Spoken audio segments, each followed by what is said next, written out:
Masechet Betsa Daf Lamed, Lamoud Bet, la Mishnah qui est en haut de la page. En notlin etzim min asuka, ela min asamuchla. Traduction littérale et ensuite explication. On n'a pas le droit de prendre des bois de la souka pendant Yom Tov, mais uniquement des bois qui sont proches d'elle. De quoi parle-t-on? Selon Rashi, il s'agit ici de quelqu'un qui se trouvait dans une souka, mais pas pendant Sukkot. Pendant Pesach, pendant Shavuot, c'est Yom Tov, mais il n'y a aucune mitzvah de s'installer dans la souka. Il est là parce qu'il fait bon, c'est plus agréable de manger dans cette souka, parce qu'il fait chaud à la maison. On a le droit, parce qu'il n'a pas l'intention de s'asseoir là-bas en tant que mitzvah, il est là-bas juste pour prendre de l'air. Manger en plein air, c'est très agréable, surtout un jour de fête. Alors maintenant, la question se pose, qu'en est-il du skar? Est-ce qu'il a le droit pendant Yom Tov de se servir du skar? Par exemple, à l'époque où on avait des cheminées, où on avait des fourneaux, Tizke la mitzvot. On avait un four. Comment on allumait le four? Eh bien, le combustible, c'était soit de la paille sèche, soit des bûches de bois, des brindilles. C'était cela qui servait justement à allumer le four pour cuire son pain, pour cuire des marmites, des plats. Alors, de ce fait, la question se pose, ai-je le droit de prendre du skar et de le mettre dans le four, par exemple? En notlin etzi min asuka. Tu n'as pas le droit de prendre du bois de la souka. Et la min asamuchla, mais uniquement de ce qui est proche d'elle. Alors on va lire Rashi. En notlin etzi min asuka kegon be Pesach ou be Atzeret, comme par exemple à Pesach ou à Shavuot. Veyoshev basuka, bagina ou bapardes. Et il était assis, installé dans la souka, dans son jardin, dans son verger. La Mishnah nous dit, en notlim etzi mina souka, ela mina samuchla. T'as pas le droit de prendre du bois de la souka, mais que de ce qui est proche d'elle. Qu'est-ce que ça veut dire? La souka, et c'est quoi proche d'elle? La Rashi nous dit, hashta mashma. Pour l'instant, on a cru. Imhu'av, si le toit est épais, si le skar était épais, Shenatnu kanim harbe, ils ont mis une très grosse couche de roseaux, plein de roseaux. Mutar litol mehem. La Mishnah vient te dire que tu as le droit de prendre de ce qui est au-dessus. C'est-à-dire, puisqu'on a une grosse épaisseur de roseaux, la première couche de roseau qui est en dessous, que tu vois quand tu te trouves à l'intérieur de la souka en levant les yeux, tu vois la première couche, ça s'appelle le skar. Ce qui est au-dessus, ça s'appelle samuchla. C'est proche du skar. Car le mot souka s'appuie sur le mot srach. Donc c'est le toit qui donne à la souka le nom de souka. Le srach donne à la souka le nom de souka. Donc c'est quoi souka? C'est le srach, donc la première couche, la couche inférieure. Tandis que la couche supérieure s'appelle proche de la souka. Alors, a priori, si on devait traduire littéralement la Mishnah, il en ressortirait une halakha bizarre. Comme quoi, tu n'as pas le droit de te servir de la première couche de la souka, mais tu as le droit de te servir de la couche supérieure. Et la question de la Gemara va être, ma pitom, mais pourquoi c'est interdit de te servir de la première couche? Parce que tu es soter ohel, tu détruis une tente, une cabane pendant Yom Tov. Et nous savons que pendant Shabbat et Yom Tov, on n'a pas le droit de détruire une maison, de détruire une tente. Alors, quelle différence entre la couche inférieure du skar et la couche supérieure du skar? Si c'est une interdiction de détruire une maison ou de détruire une tente, alors pourquoi tu me dis interdit de détruire la couche inférieure, mais tu peux te servir de la couche supérieure. Mais tout ça, ça s'appelle le toit de la souka. Donc il n'y a aucune différence entre un roseau ou 10 roseaux, entre le roseau d'en bas ou le roseau du dessus. Tout ça, c'est un seul toit, c'est un seul skar. Donc cette Mishnah est incompréhensible à sa première lecture. Ça va être l'objet de la Gemara. La Gemara, elle est là pour nous clarifier les Mishnayot. Bon, pour l'instant, on n'a fait que traduire, on n'a pas expliqué, puisque justement, cette Mishnah est incompréhensible à la première lecture, mais je vais retraduire. En notlim etzim minasuka, ela minasamuchla. Si quelqu'un est installé dans la souka, pas pendant Sukkot, mais pendant Shavuot ou pendant Pessah, et voilà qu'il a besoin, par exemple, de prendre un peu de skar pour mettre dans son four, alors est-ce qu'il a le droit? On te dit, il n'a pas le droit de se servir de la souka, c'est-à-dire de la couche inférieure, mais il aura le droit de se servir de samourla, de ce qui est proche d'elle. C'est quoi? La couche supérieure. C'est comme ça qu'on a compris a priori. Alors la Gemara tout de suite va poser la question. Gemara, maishna mina souka delo, de kasatar ahola, mina samourla nami, kasatar ahola. Je ne comprends pas la Mishnah. Pourquoi est-ce qu'elle m'a interdit de me servir de la couche inférieure du skar? Parce que tu détruis la tente, tu détruis la cabane. Et c'est à Sour Yom Tov de détruire une maison. C'est la mélacha de soter. Comme il y a une mélacha de bonnet, il y a une mélacha de soter. Interdit de construire, interdit de détruire. Alors si c'est la raison pour laquelle la Mishnah m'a dit En notlim etzim mina souka. On n'a pas le droit de prendre du bois de la souka parce que c'est détruire. Alors quelle différence entre la couche inférieure ou samourla, ce qui est proche, c'est-à-dire la couche supérieure, mais il est toujours soter ahola, il détruit la tente. Réponse. Amar Rav Yehuda Amar Shmuel, Maï Samour, Samour la défanot. Shmuel te dit, tu as mal compris. Tu as cru que la Mishnah t'a autorisé de récupérer des roseaux de la couche supérieure du skar. Ma pitom, ça c'est sûr que c'est assourd. Ce qu'elle te permet, c'est de prendre des bois qui sont proches des tfanot, c'est-à-dire les parois verticales. Nous avons ce qui est proche. Ça veut dire quoi proche? À l'époque, vous savez comment étaient faites les parois? Autrefois, le skar, il était justement pas comme le nôtre. Aujourd'hui, vous voyez des nattes de skar, des rouleaux. Ça veut dire que le skar, il est tissé en quelque sorte. Ça veut dire qu'il y a des fils qui permettent de faire en sorte que ça devienne une natte. Eux, ils mettaient juste des branches de palmier, des roseaux, ils mettaient toutes sortes de branches. Ce n'était pas un seul bloc. On posait comme ça, un sur l'autre, des branches, une sur l'autre. Tandis que les défanotes, les murs, justement, c'était tissé. Et donc on avait les parois de la souka, et on avait parfois du rajout, du supplément, qui était à côté de la souka, à côté des parois, en verticale.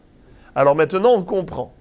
Quand on a parlé de la souka et de ce qui est proche d'elle, on a dit interdit pendant Yom Tov de se servir des bois de la souka, mais il est permis de prendre de ce qui est proche d'elle. En hébreu, en notlim etzim mina souka, ela mina samuchla. Eh bien, tu veux savoir de quoi on parle? Pas du skar, le toit horizontal, mais des parois verticales. Et là, on a deux éléments. On a la paroi qui était tissée et on a le supplément qui était appuyé dessus, qui venait juste pour renforcer en quelque sorte. Regardez Rashi, Gemara. Samour la défanot, ce qui est proche des parois. Kanim anizkafim, sevivot la défanot. Les roseaux qui étaient tenus debout, qu'on dressait debout autour des parois. Kevan shelo ne'ergu imad dofen, lo batle les gabet dofen. puisque ces roseaux n'ont pas été tissés avec les parois, dans les parois, alors n'est pas considéré comme partie intégrante de la paroi. Ve'eno dome samuch laskar, chez askar eno arug, les fikar hakol shave, ha'elion katahton skaru. Et maintenant, tu veux comprendre la différence entre le vertical et le toit horizontal. C'est que le toit horizontal, il n'y a pas de différence entre la couche inférieure et la couche supérieure, car tout ça, c'est un seul bloc. Il n'y avait pas de tissage au niveau du scar. C'était juste des bois qui étaient posés les uns sur les autres, des branches les unes sur les autres. Alors c'est sûr que si tu n'as pas le droit de défaire pendant Yom Tov le toit, alors il n'y a aucune différence entre défaire la partie supérieure ou la partie inférieure. Tout est interdit. Par contre, au niveau des parois verticales, pourquoi on te permet ce qui est proche et on t'interdit la paroi elle-même? Parce que la paroi, elle était tissée. On voit clairement la distinction entre ce qui sert de mur et ce qui est juste posé à côté. Voilà pourquoi la Mishnah t'a dit « En notlim etzim min asuka » Tu n'as pas le droit de prendre des bois de la souka. Qu'est-ce que ça veut dire? C'est ce qui constitue la paroi elle-même. C'est ce qui est tissé en natte. Mais mina samour là, ce qui est à côté, tu peux. Parce que ça ne fait pas partie intégrante de la souka. Ce n'est pas considéré comme défaire et détruire un ohel. Voilà la compréhension de la Mishnah. Maintenant, la Gemara nous dit comme ça. Rav Menashia Amar, Rav Menashia veut donner encore un autre pirouche, un autre Mishnah, une autre explication. Afilu tema beshe'en samuch la defanot, kitanya ha'i be'isoriata. Qu'est-ce que ça veut dire? Tu sais quoi? On n'est pas obligé de dire qu'il s'agit des parois. On peut dire qu'il s'agit de la souka, c'est-à-dire le scar, du toit. Ah, mais on avait dit que comment tu peux autoriser la couche supérieure et interdire la couche inférieure? Mais c'est la même interdiction de défaire une souka. Quelle différence entre le bas et le haut? Tout doit être interdit. La réponse, il s'agit ici de Isuriata. C'est quoi Isuriata? En araméen, Isuriata, ça a pour racine les essors. Et c'est quoi les essors? C'est l'attelage. Comment on fait pour atteler les essors et merkavto? Atteler une calèche, on prend une corde et on attache le cheval à la calèche, et c'est comme ça qu'on fait un attelage. On utilisait le même mot pour la fabrication de bottes de roseaux. Quand on prenait une corde et on attachait plein de roseaux et on en faisait une botte, ça s'appelle Isuriata. Alors maintenant, le bonhomme, qu'est-ce qu'il a fait? Un jour de semaine, il est venu et il a vu sa souka. Une souka d'ailleurs qu'il utilisait très souvent pour faire du barbecue, passer un bon moment à l'air. Eh bien cet homme-là, qu'est-ce qu'il fait quand il a des fagots de bois? Il veut les mettre à sécher au soleil. Qu'est-ce qu'il fait? Il les pose sur le toit de la souka. Alors il les pose là-bas. Ça s'appelle Isuriata. Maintenant, lui, pendant Yom Tov, il a envie de se servir de ces roseaux. Il veut mettre dans son four, dans sa cheminée. Est-ce qu'il a le droit? On lui dit oui. Tu n'as pas le droit de te servir de la couche inférieure parce que le scar lui-même, c'est ce qui constitue la souka. Et maintenant, tu vas défaire la souka. C'est démonter. C'est ce qu'on appelle la melacha, de détruire. L'interdiction d'être sautère. Tu n'as pas le droit. Mais par contre, les fagots de bois qui sont au-dessus, c'est pas ce qui constitue le toit. Alors ça, tu as le droit. Alors maintenant, on obtient un autre pirouche de la Mishnah. En notlim etzim min asuka ela min asamuchla. T'as pas le droit de prendre du bois des roseaux de la souka elle-même, parce que tu es en train de détruire la souka. Ne prends pas son scar. Mais tu peux prendre ce qui est proche du scar. C'est quoi? Eh bien, c'est les fameux Isuriata, les bottes de bois que tu as déposées sur le scar. Là, ça ne fait pas partie du scar. tu ne détruis rien, tu prends juste tes bois que tu avais déposés là-bas pour t'en servir, aucun problème, bechavod. Qu'est-ce qu'il a gagné, ce Rav? Pourquoi est-ce qu'il ne s'est pas suffi de l'explication de son prédécesseur, qui a parlé des parois? Pourquoi lui, il avait besoin de nous donner encore une autre explication en parlant des bottes de bois sur le scar? Vous savez ce qu'il a gagné? Il a gagné que ça tombe encore plus juste dans les mots. Pourquoi? Car le mot souka, c'est plus approprié au toit, au scar, plus qu'aux parois. Car le mot souka tire sa source dans le srach. Comme dit Rashi, dans le premier Rashi de Masechet Souka, il nous dit Al Shem Askar Krouya Souka. C'est parce que on met du scar sur le toit de la souka qu'elle s'appelle souka. Donc voilà ce qu'il a voulu gagner. Il a voulu rester dans le toit horizontal plutôt que de parler des parois verticales qui ne portent pas vraiment le nom absolu de souka. Tane Rabbi Hiya bar Yosef Kameh de Rabbi Yohanan. Il était une fois un Rav qui se nommait Rabbi Hiya bar Yosef. Il était assis devant Rabbi Yohanan. Il s'est mis à citer une baraïta. Qu'est-ce qu'elle dit, cette baraïta? En notlim etzim minasuka.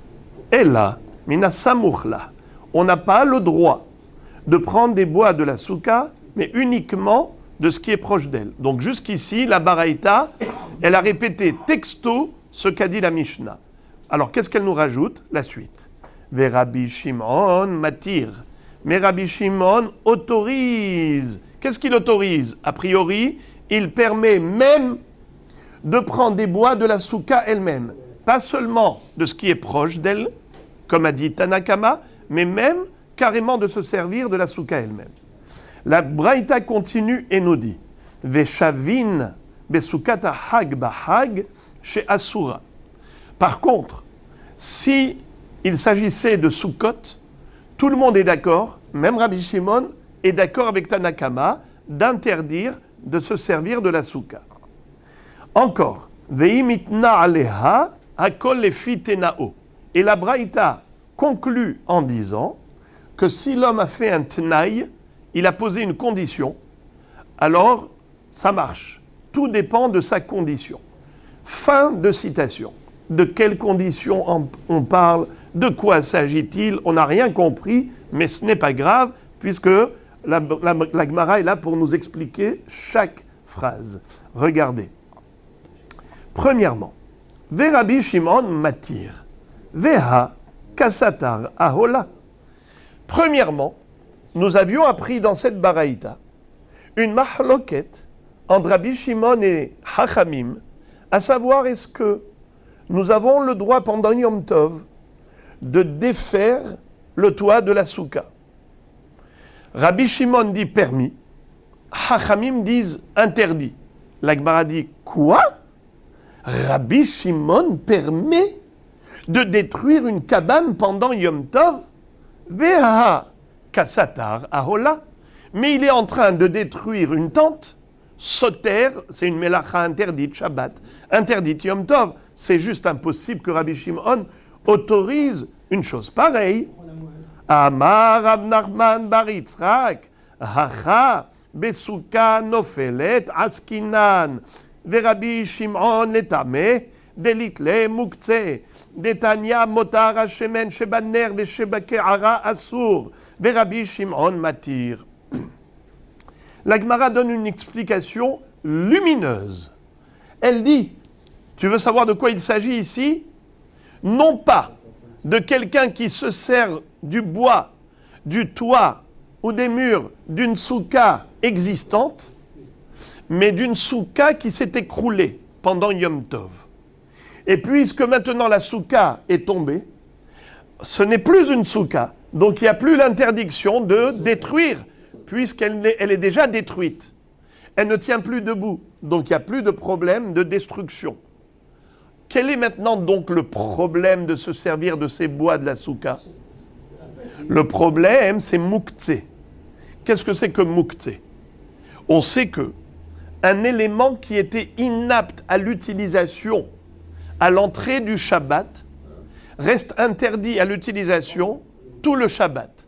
Ça s'appelle en araméen Migo de Itketsai ben Hashemashot, Itketsai le Kulei Yoma.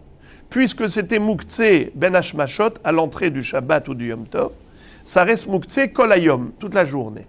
Alors, ça c'est qui dit ça? C'est Rabbi Yehuda. On connaît dans tout le Talmud, dans tout le Shas, c'est une mahloket farouche entre Rabbi Yehuda et Rabbi Shimon. Rabbi Shimon est extrêmement tolérant par rapport au Mouktsé.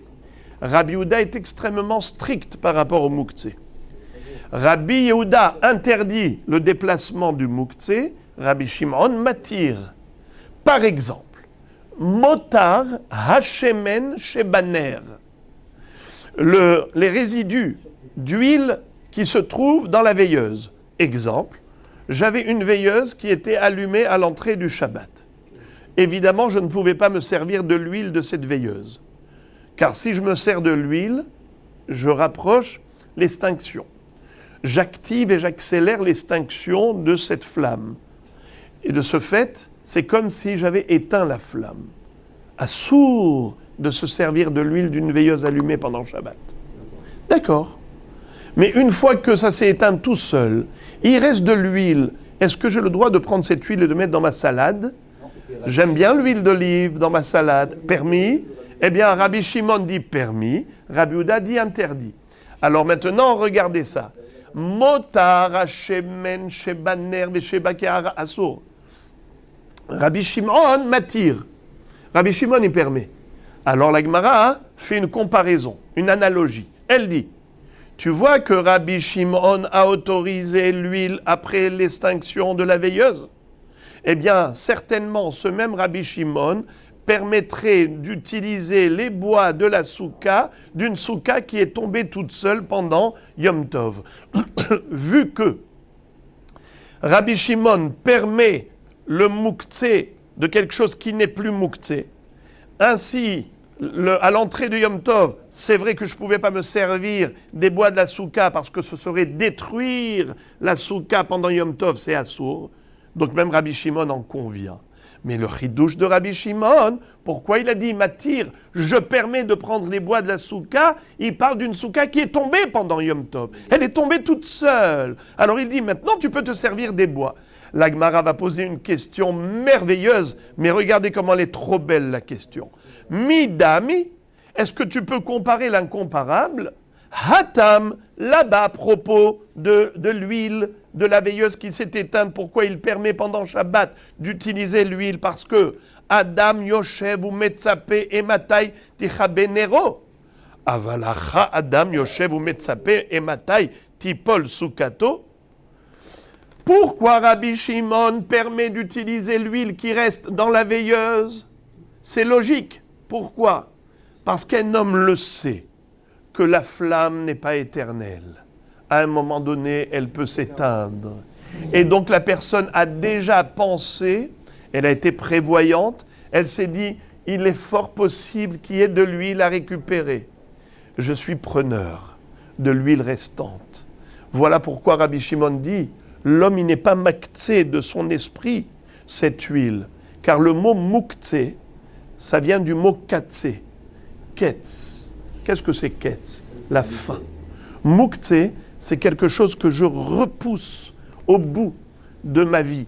Dans mon cadre de vie, je pense à tout. Je pense à ma table, à ma chaise, à mon lit, à mes habits, je pense à ceci, à cela. Il y a des choses auxquelles je n'y pense pas. Quelqu'un pense utiliser les bois de sa souka, mais ma souka, je n'ai pas le droit de la détruire pendant Shabbat et Yom Tov. C'est évident que je n'y pense pas. Alors la Gemara dit, même si la souka est tombée pendant Yom Tov, comment tu me dis que Rabbi Shimon permettrait d'utiliser ces bois? Mais l'homme n'a même pas pensé à cela. L'homme n'a jamais espéré que sa souka tombe. Maintenant, il y a eu un incident, un accident, mais c'était imprévisible. Ne me dis pas que Rabbi Shimon autorise l'utilisation de ces bois comme il autorise l'utilisation de l'huile restante dans la veilleuse. Mais aucune commune mesure, aucun rapport. L'huile qui reste dans la veilleuse, c'est quelque chose d'absolument naturel. Oh combien de fois la flamme s'est éteinte et oh combien de fois il reste de l'huile dans la veilleuse. Donc ça c'est quelque chose qui est prévisible. Comme c'est prévisible, Adam Yoshev ou Metzape et Matai Ticha Benero. L'homme, il attend, il dit, dès que ça va s'éteindre, je vais prendre l'huile et je vais mettre dans ma salade d'avocat.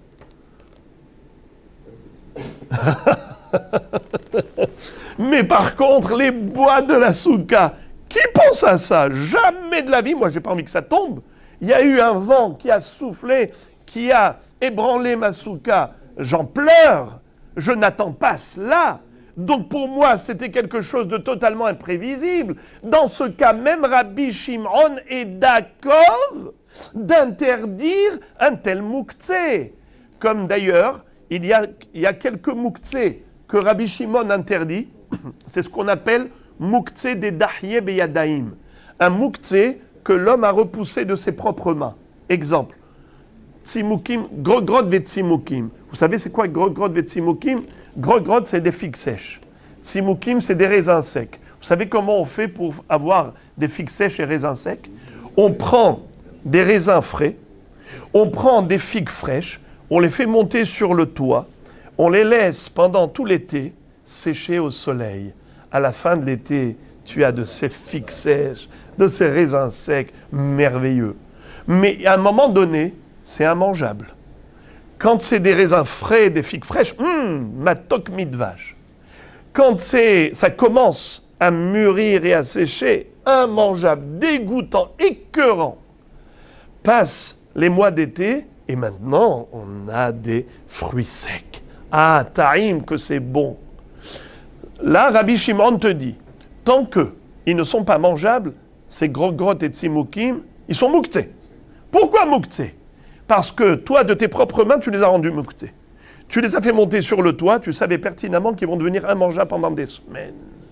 Le Shabbat, pendant ces semaines où ces fruits sont immangeables, même Rabbi Shimon dit, tu n'as pas le droit de les toucher, c'est mouktsé. Parce que dans ta tête, tu les as exclus de ton cadre de vie.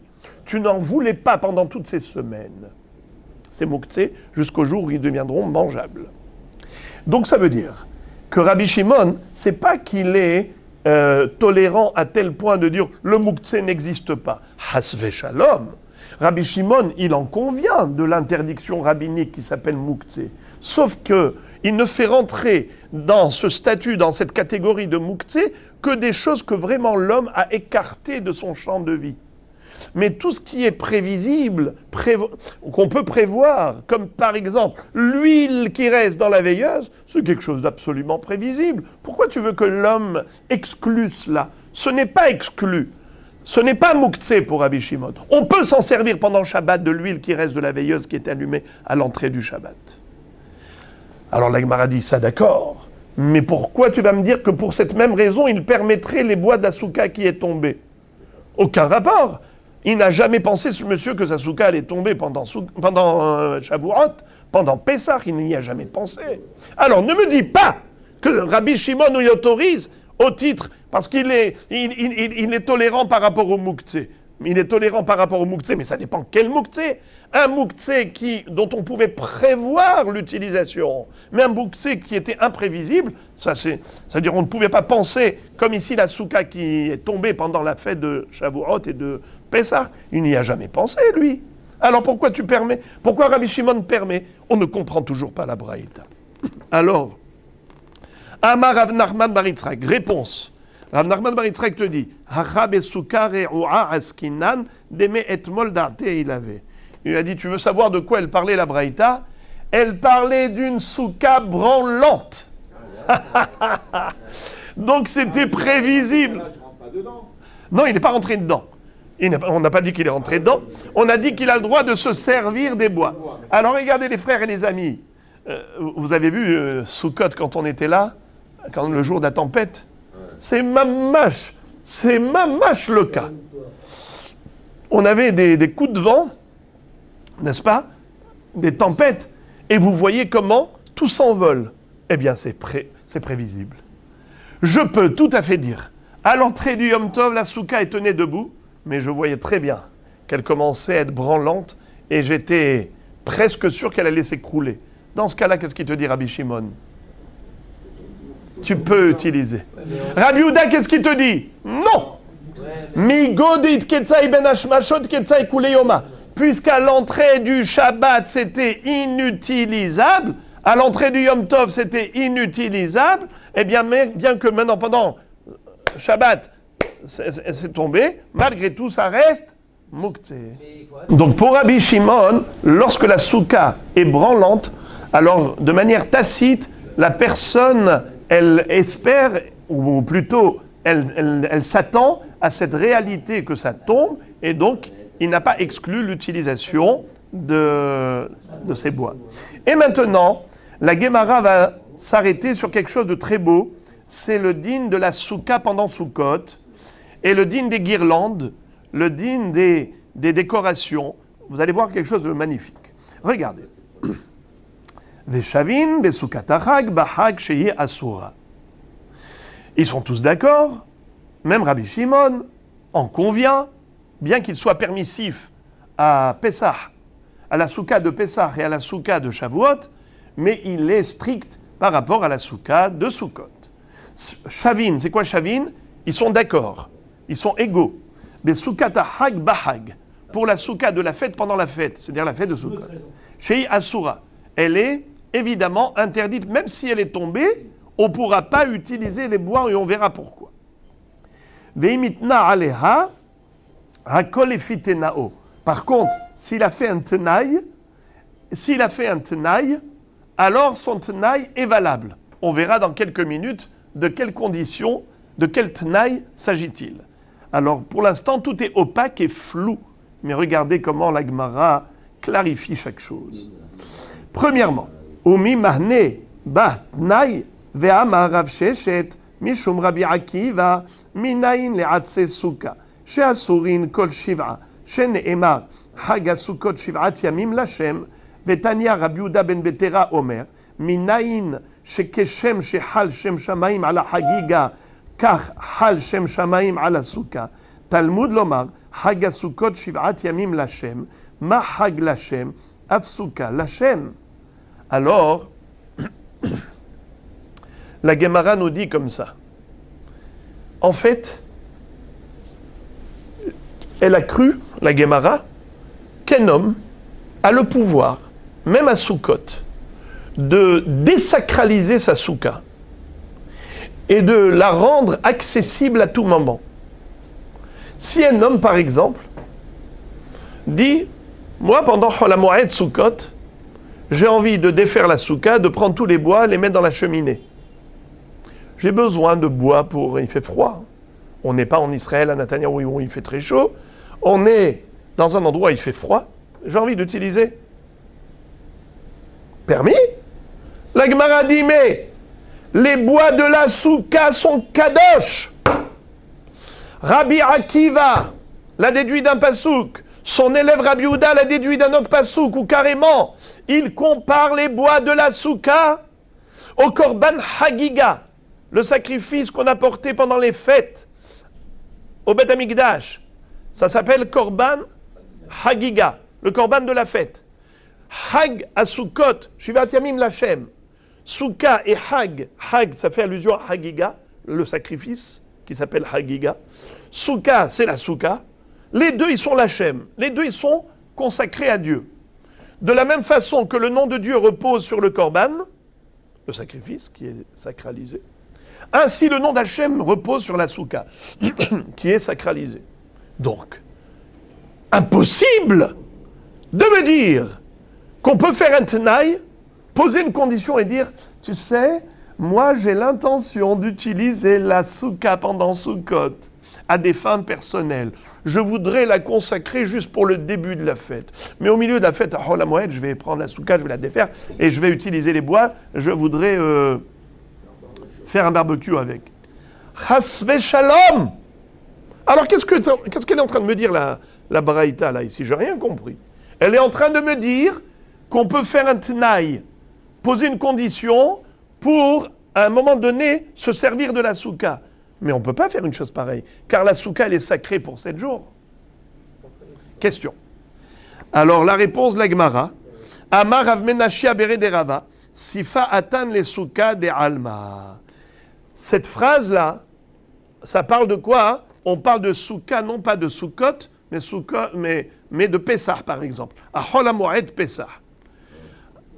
Aval, souka de alma, ou bien même Hol HaMoed Soukot, mais pas une souka qui avait été fabriquée pour la souka. Aval, souka de mitzvah, lo mahnebat na'a. Mais par contre, une souka de la mitzvah, de soukot, impossible de faire un tenaï. Tu ne peux pas dire, voilà, j'ai consacré cette souka à la mitzvah que pour une partie de soukot, mais l'autre partie, je voudrais en faire un barbecue, je la défais, Pas du tout, impossible.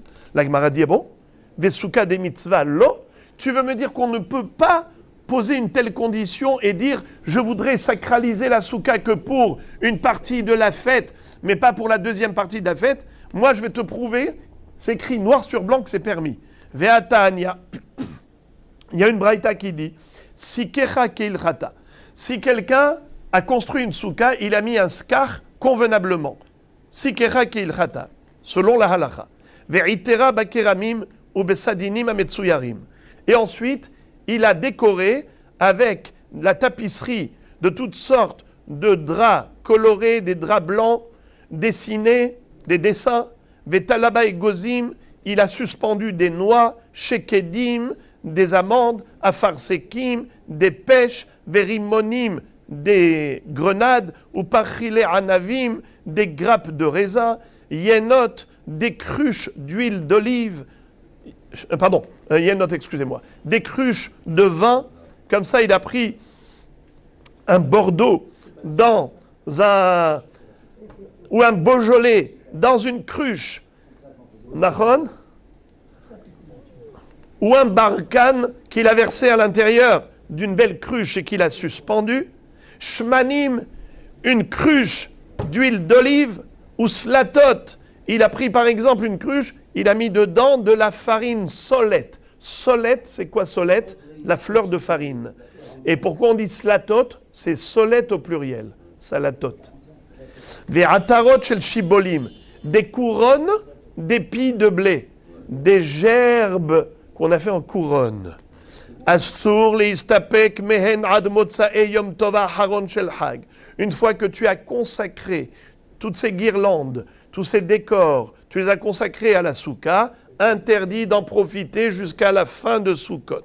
Veimitna alehem hakol lefitenao. Mais si tu as posé une condition et tu as dit, moi, je ne veux pas consacrer cette décoration, je ne veux pas la sacraliser, je veux pouvoir m'en servir, eh bien, en effet, ça marche. Et d'ailleurs, Abaye et Rava nous ont dit comment il faut s'exprimer. Vous savez comment il faut faire le tna? Il ne faut pas dire je consacre pour une partie de la fête et pas pour l'autre partie. Ce n'est pas comme ça qu'il faut s'exprimer. Il faut dire Eni bodel mehem kol ben hashemashot. Mais Omer, il a dit le bonhomme Eni bodel mehem kol ben hashemashot. Pendant toute l'entrée de la fête, ce qu'on appelle ben hashemashot, c'est au crépuscule, lorsqu'on est après le coucher du soleil et avant la sortie des étoiles. À ce moment-là, ça s'appelle Ben Hashmashot. On est, comme on dit en français, entre chien et loup, dans le sens où on est dans une période, un laps de temps qui est frappé du doute. Est-ce qu'il fait encore jour ou il fait déjà nuit? Alors, on doit s'abstenir de travailler à ce moment-là, puisque c'est peut-être Shabbat, c'est déjà rentré. Même s'il n'y a pas encore les étoiles, mais peut-être que c'est déjà la nuit. Et de ce fait, maintenant, c'est l'entrée de Yom Tov. Qu'est-ce qu'il doit dire ce bonhomme?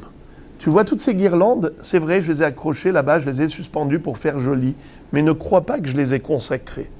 J'ai l'intention de m'en servir, et dès à présent, si j'ai envie, même maintenant, à l'heure qu'il est, à Ben Hashmashot, à l'entrée de la fête, si j'ai envie de prendre des raisins parce que j'ai envie d'en manger, je peux. Si je veux prendre de cette huile, mettre dans ma salade, je peux. Eni bodel mehem kol ben hashmashot. Je ne veux pas m'en séparer, même à l'entrée de la fête, je ne veux pas m'en séparer. Dans ce cas-là, ils n'ont jamais été sacralisés. Et de ce fait, à n'importe quel moment, je peux m'en servir. C'est là que le tnaï et mo'il. C'est là que la condition marche, elle est efficace. Alors maintenant on a compris. De lo hayla kedusha alayhu. Lo hala kedusha alayhu. La kedusha, la sainteté ne repose pas sur ces guirlandes. La Gemara maintenant va faire la déduction suivante. Aval atse suka de hala kedusha alayhu itketsa et les shiv'a. Mais par contre, les bois de la souka eux-mêmes restent kadosh. Toute la semaine de Soukot, tu ne peux pas t'en servir à aucun moment, n'est-ce pas? Tu peux faire un tenaï que par rapport aux guirlandes, mais tu ne peux pas faire un tenaï par rapport à la souka elle-même. C'est ce que tu veux me dire. J'ai une question à te poser. Pourquoi je ne pourrais pas consacrer ma souka que pour une partie de la fête? J'ai envie de dire, par exemple, à Chol HaMoed, je voudrais détruire ma souka et m'en servir pour le barbecue, pour la cheminée, pour le fourneau. Pourquoi est-ce que je ne peux pas faire ça? Qu'est-ce que tu vas me dire? Le pasouk. D'accord? Bravo. On a appris le pasouk. Excellent. On a déjà dit précédemment que de la même façon que le saint nom divin repose sur le sacrifice, eh bien le saint nom divin repose sur la souka. Keshem shehal shem shamaim al hahagiga kar hal shem shamaim al souka. Alors, les frères et les amis, regardez la question de la Gemara, bombardesque. La Gemara dit, Umaishna meha de itmar, hifrish, shiv'a etrogim le shiv'at hayamim. Amarav kol echad ve'echad yotzeba ve'ochla le altar, ve'Rav Assi amar kol echad yotzeba ve'ochla le mahar. Question. Pourquoi, pour le etrog, si quelqu'un, par exemple, a pris 7 etrogim, il a dit, je voudrais faire la mitzvah du etrog, la mitzvah du lulav, chaque jour avec un etrog différent. C'est quelqu'un qui est millionnaire et il peut se permettre un beau etrog tous les jours. Il a acheté 7 etrogim. Il dit, chaque jour, je vais faire la mitzvah avec un nouveau etrog. Très bien. Maintenant, qu'est-ce qu'il fait après la mitzvah? Il a terminé la mitzvah. Qu'est-ce qu'il fait avec le etrog? Mahloket. Rav et Rav Assi. Rav dit, tout de suite après la mitzvah, il peut le manger. Comment? Il va faire une bonne confiture, ou bien il va râper, il va mettre comme assaisonnement en salade, et il va manger son etrog. 5 minutes plus tôt, il en a fait une mitzvah, 5 minutes après, il mange. Car il a consacré que pour la mitzvah du jour. Après la mitzvah, tout va bien. Rav Assi dit, non, il faut attendre la tombée de la nuit. Parce que puisque ça a été consacré pour une journée, donc il faut toute la journée. Bien que la mitzvah est déjà terminée le matin, mais il faut attendre la fin de la journée parce que la sainteté, elle va envelopper ce etrog toute la journée. Moraï vera botaï à l'issue de la journée, tout va bien. À l'issue de la journée, tout va bien. Alors pourquoi est-ce que pour la souka, tu ne dirais pas la même chose?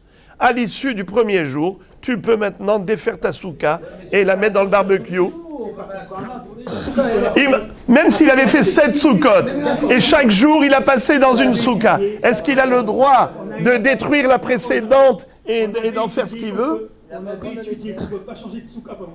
Ça c'est Rabbi Eliezer. Ça c'est Rabbi Eliezer. Mais pas Chachamim.